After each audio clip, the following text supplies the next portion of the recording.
नमस्कार, मैं हूं आपके साथ अंजना और आप देख रहे हैं सच आपके द्वार न्यूज। आइए एक नजर डालते हैं आज की खास खबर पर।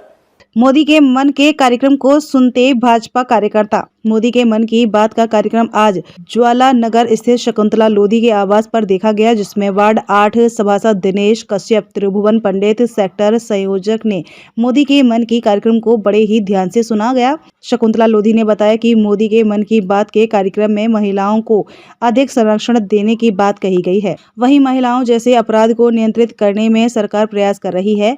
भाजपा की सरकार में युवाओं को भी सबसे आगे रखा जा रहा है। वहीं शकुंतला लोधी ने बताया कि मोदी के मन की बात का कार्यक्रम जब भी टेलीकास्ट होता है, हम बड़े ही ध्यान से उसे सुनते हैं। रामपुर से संवाददाता विवेक कश्यप की रिपोर्ट।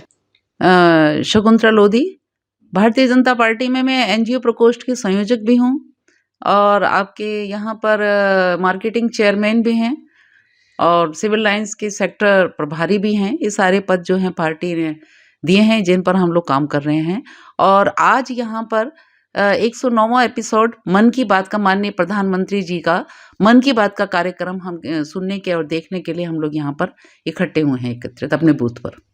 क्या कार्यक्रम, क्या बोला है मोदी जी ने आज? मोदी जी देखिए, अपने मन की बात में देश हित की बातें, समाज हित की बातें, ये सब हम लोगों तक पहुंचाते हैं जो हमारे से दूर रहती हैं, अनजान रहते हैं हम कई बातों से। कई बार हम लोग जान के भी उस चीज़ को नहीं ध्यान दे पाते हैं।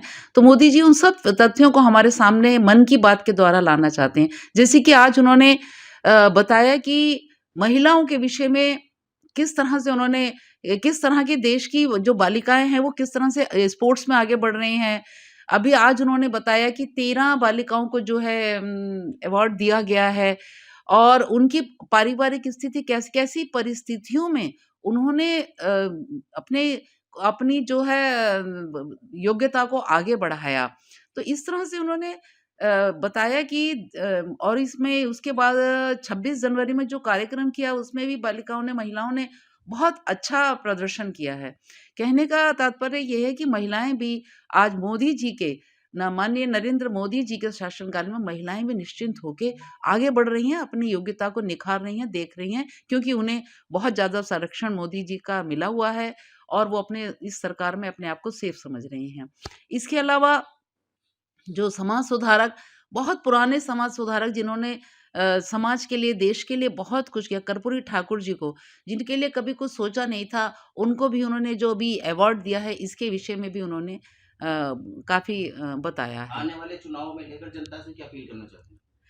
बिल्कुल, हम यही कहना चाहते हैं, जो देश हित की बात करे, जो राष्ट्र हित की बात करे, महिलाओं को और बच्चों को आगे, युवाओं को आगे बढ़ाने की बात करे, महिलाओं के अंदर आत्मविश्वास देके उनको आगे बढ़ाने की बात करे, ऐसे नेता को हमें चुनना चाहिए, जिन्होंने कभी अपने परिवार के लिए नहीं सोचा कि मेरा परिवार आगे बढ़ेगा या हम लोग आगे बढ़ेंगे या किस तरह से हमें देश को बेचकर आगे बढ़ना है। ऐसा हमें नेता चाहिए। तो वो सारे सर्वगुण संपन्न हमारे माननीय नरेंद्र मोदी जी हैं, जिन्होंने देश को आज कहाँ से कहाँ उठा के आज तीसरे स्थान पे हैं और आने वाले समय में देश पहले स्थान पे। पहले आतंकवाद से डर लगा रहता था, कभी कहीं सीरियल हमले हुआ करते थे। आज देखिए इतने बड़े सब 300 धारा, 370 धारा वो हो गई, आपके राम मंदिर निर्माण हो गया, सभी काम आराम से हो रहे हैं। अब तो कुछ नहीं हुआ, पहले इतना डर क्या था। ये सब नरेंद्र मोदी, ऐसा नेता चाहिए हमें देश की, जो देश हित की बात करे, देश की रक्षा के लिए सोचे, युवाओं को आगे बढ़ाने के सोचे।